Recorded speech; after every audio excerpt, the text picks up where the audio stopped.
Y el cuento que voy a leer se llama Una flor amarilla y está en su libro de cuentos Final del juego, que es de 1956.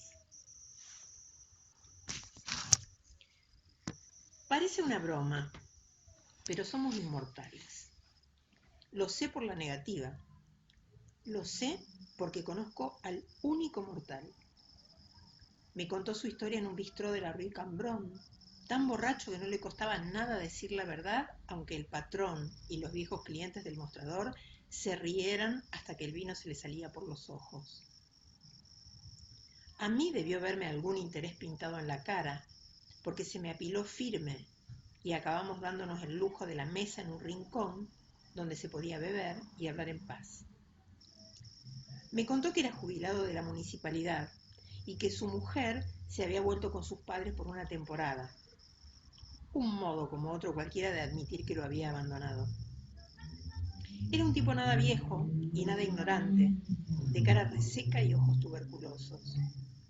Realmente bebía para olvidar, y lo proclamaba a partir del quinto vaso de tinto. No le sentí ese olor que es la firma de París, pero que al parecer solo olemos los extranjeros. Y tenía las uñas cuidadas, y nada de caspa. Contó que en un autobús de la línea 95 había visto a un chico de unos 13 años, y que al rato de mirarlo descubrió que el chico se parecía mucho a él. Por lo menos se parecía al recuerdo que guardaba de sí mismo a esa edad. Poco a poco fue admitiendo que se le parecía en todo: la cara y las manos, el mechón cayéndole en la frente, los ojos muy separados, y más aún en la timidez, la forma en que se refugiaba en una revista de historietas, el gesto de echarse el pelo hacia atrás, la torpeza irremediable de los movimientos. Se le parecía de tal manera que casi le dio risa, pero cuando el chico bajó en la Rue de Reims, él bajó también y dejó plantado a un amigo que lo esperaba en Montparnasse. Buscó un pretexto para hablar con el chico, le preguntó por una calle y oyó, ya sin sorpresa, una voz que era su voz de la infancia. El chico iba hacia esa calle, caminaron tímidamente juntos unas cuadras. A esa altura, una especie de revelación cayó sobre él. Nada estaba explicado, pero era algo que podía prescindir de explicación, que se volvía borroso o estúpido cuando se pretendía, como ahora, explicarlo. Resumiendo, se las arregló para conocer la casa del chico, y con el prestigio que le daba un pasado de instructor de Boy Scouts, se abrió paso hasta esa fortaleza de fortalezas, un hogar francés. Encontró una miseria decorosa y una madre avejentada, un tío jubilado, 2 gatos. Después no le costó demasiado que un hermano suyo le confiara a su hijo que andaba por los 14 años, y los 2 chicos se hicieron amigos. Empezó a ir todas las semanas a casa de Luc. La madre lo recibía con café recocido, hablaban de la guerra, de la ocupación, también de Luc. Lo que había empezado como una revelación se organizaba geométricamente. Iba tomando ese perfil demostrativo que a la gente le gusta llamar fatalidad. Incluso era posible formularlo con las palabras de todos los días. Luc era otra vez él. No había mortalidad. Éramos todos inmortales. Todos inmortales, viejo, fíjese. Nadie había podido comprobarlo y me toca a mí, en un 95. Un pequeño error en el mecanismo, un pliegue del tiempo, un avatar simultáneo en vez de consecutivo. Luc hubiera tenido que nacer después de mi muerte y en cambio, sin contar la fabulosa casualidad de encontrármelo en el autobús. Creo que ya se lo dije, fue una especie de seguridad total, sin palabras. Era eso y se acabó. Pero después empezaron las dudas, porque en esos casos uno se trata de imbécil o toma tranquilizantes. Y junto con las dudas, matándolas una por una, las demostraciones de que no estaba equivocado, de que no había razón para dudar. Lo que le voy a decir es lo que más risa les da a esos imbéciles cuando a veces se me ocurre contarles. Luc no solamente era yo otra vez, sino que iba a ser como yo, como este pobre infeliz que le habla. No había más que verlo jugar, verlo caerse siempre mal, torciéndose un pie o sacándose una clavícula, esos sentimientos a flor de piel, ese rubor que le subía a la cara apenas se le preguntaba cualquier cosa. La madre, en cambio, cómo les gusta hablar, cómo le cuentan a uno cualquier cosa aunque el chico esté ahí muriéndose de vergüenza. Las intimidades más increíbles, las anécdotas del primer diente, los dibujos de los 8 años, las enfermedades. La buena señora no sospechaba nada, claro, y el tío jugaba conmigo al ajedrez. Yo era como de la familia, hasta les adelanté dinero para llegar a un fin de mes. No me costó ningún trabajo conocer el pasado de Luke.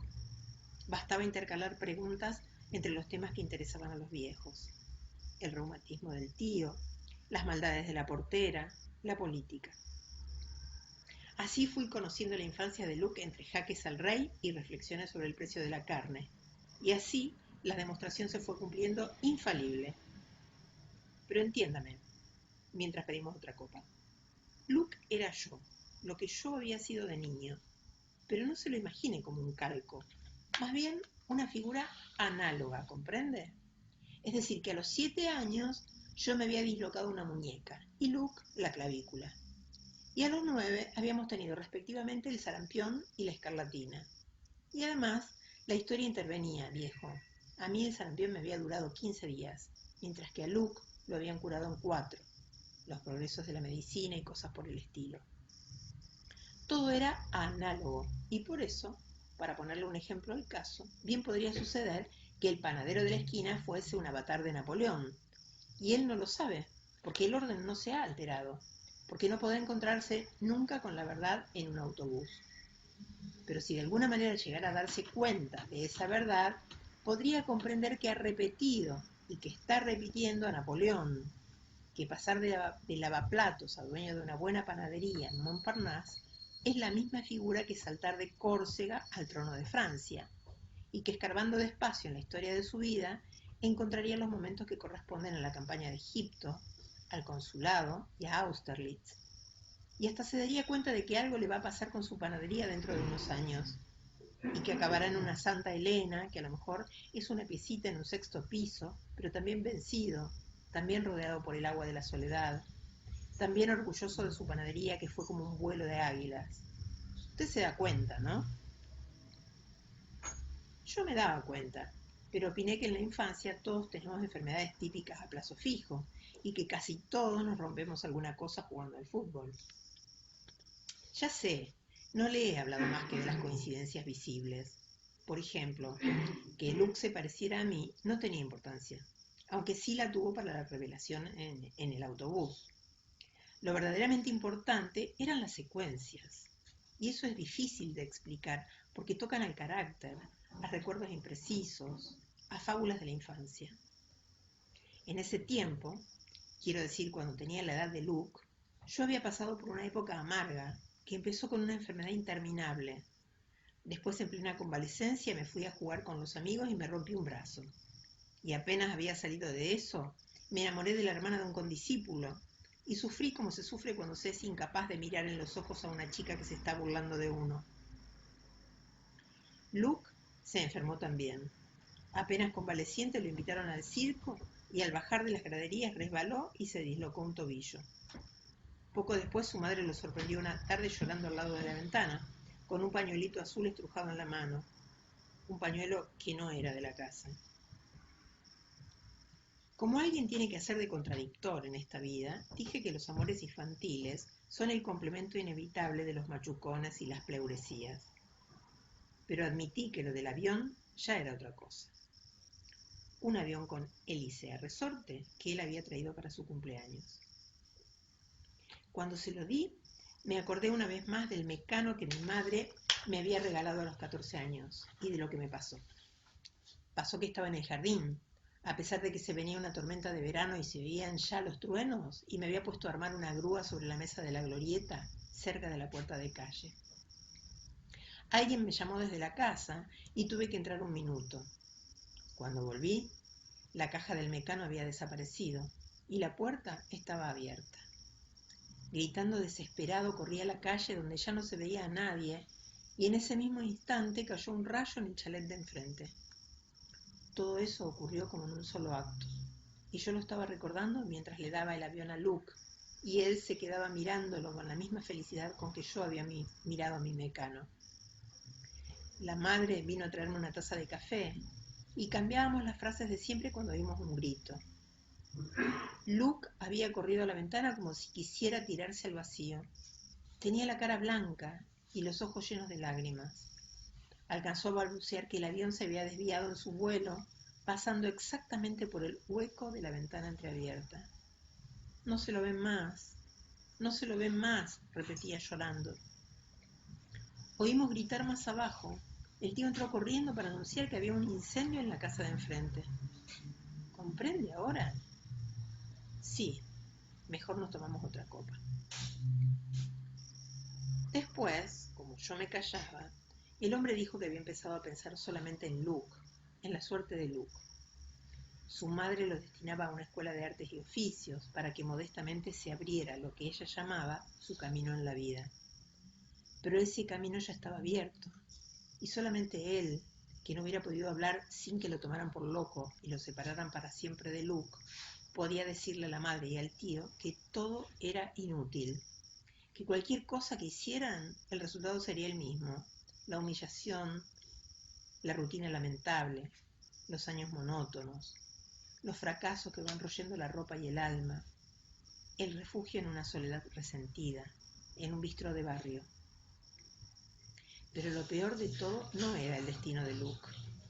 Lo peor era que Luke moriría a su vez y otro hombre repetiría la figura de Luke y su propia figura hasta morir, para que otro hombre entrara a su vez en la rueda. Luke ya casi no le importaba. De noche, su insomnio se proyectaba más allá hasta otro Luke, hasta otros que se llamarían Robert, o Claude, o Michelle. Una teoría al infinito de pobres diablos repitiendo la figura sin saberlo, convencidos de su libertad y su albedrío. El hombre tenía el vino triste. No había nada que hacerle.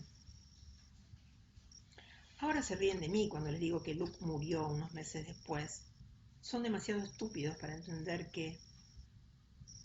Sí, no se ponga usted también a mirarme con esos ojos. Murió unos meses después. Empezó por una especie de bronquitis, así como a esa misma edad yo había tenido una infección hepática.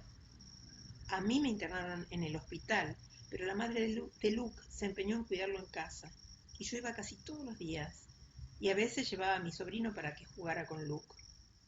Había tanta miseria en esa casa que mis visitas eran un consuelo en todo sentido: la compañía para Luke, el paquete de arenques o el pastel de damasco. Se acostumbraron a que yo me encargara de comprar los medicamentos, después que les hablé de una farmacia donde me hacían un descuento especial. Terminaron por admitirme como enfermero de Luke, y ya se imagina que en una casa como esa, donde el médico entra y sale sin mayor interés, nadie se fija mucho si los síntomas finales coinciden del todo con el primer diagnóstico. ¿Por qué me mira así? ¿He dicho algo que no esté bien? No había dicho nada que no estuviera bien, sobre todo a esa altura del vino. Muy al contrario, a menos de imaginar algo horrible, la muerte del pobre Luke venía a demostrar que cualquiera, dado a la imaginación, puede empezar un fantaseo en un autobús 95 y terminarlo al lado de la cama donde se está muriendo calladamente un niño. Para tranquilizarlo se lo dije. Se quedó mirando un rato el aire antes de volver a hablar. Bueno, como quiera. La verdad es que en esas semanas después del entierro sentí por primera vez algo que podía parecerse a la felicidad. Todavía iba cada tanto a visitar a la madre de Luke. Le llevaba un paquete de bizcochos, pero poco me importaba ya de ella o de la casa. Estaba como anegado por la certidumbre maravillosa de ser el primer mortal, de sentir que mi vida se seguía desgastando día tras día, vino tras vino, y que al final se acabaría en cualquier parte y a cualquier hora, repitiendo hasta lo último el destino de algún desconocido muerto, vaya a saber dónde y cuándo. Pero yo sí que estaría muerto de verdad, sin un Luke que entrara en la rueda para repetir estúpidamente una estúpida vida. Comprendo esa plenitud, viejo, envídieme tanta felicidad mientras duró. Porque al parecer no había durado. El bistró y el vino barato lo probaban, y esos ojos donde brillaba una fiebre que no era del cuerpo. y sin embargo había vivido algunos meses saboreando cada momento de su mediocridad cotidiana, de su fracaso conyugal, de su ruina a los 50 años, seguro de su mortalidad inalienable. Una tarde, cruzando el Luxemburgo, vio una flor. Estaba al borde de un cantero, una flor amarilla cualquiera. Me había detenido a encender un cigarrillo y me distraje mirándola. Fue un poco como si también la flor me mirara, esos contactos, a veces. Usted sabe, cualquiera lo siente, eso que llaman la belleza. Justamente eso. La flor era bella, era una lindísima flor. Y yo estaba condenado, yo me iba a morir un día para siempre. La flor era hermosa. Siempre habría flores para los hombres futuros. De golpe comprendí la nada, eso que había querido la paz, el término de la cadena. Yo me iba a morir y Luke ya estaba muerto. No habría nunca más una flor para alguien como nosotros. No habría nada, no habría absolutamente nada. Y la nada era eso, que no hubiera nunca más una flor. El fósforo encendido me abrazó los dedos. En la plaza salté a un autobús que iba a cualquier lado y me puse absurdamente a mirar todo lo que se veía en la calle y todo lo que había en el autobús. Cuando llegamos al término, bajé y subí a otro autobús que llevaba a los suburbios. Toda la tarde, hasta entrada la noche, subí y bajé de los autobuses pensando en la flor y en Luke, buscando entre los pasajeros a alguien que se pareciera a Luke, a alguien que se pareciera a mí o a Luke, a alguien que pudiera ser yo otra vez, a alguien a quien mirar sabiendo que era yo, y luego dejarlo irse sin decirle nada, casi protegiéndolo para que siguiera por su pobre vida estúpida, su imbécil vida fracasada, hacia otra imbécil vida fracasada, hacia otra imbécil vida fracasada, hacia otra... Pague.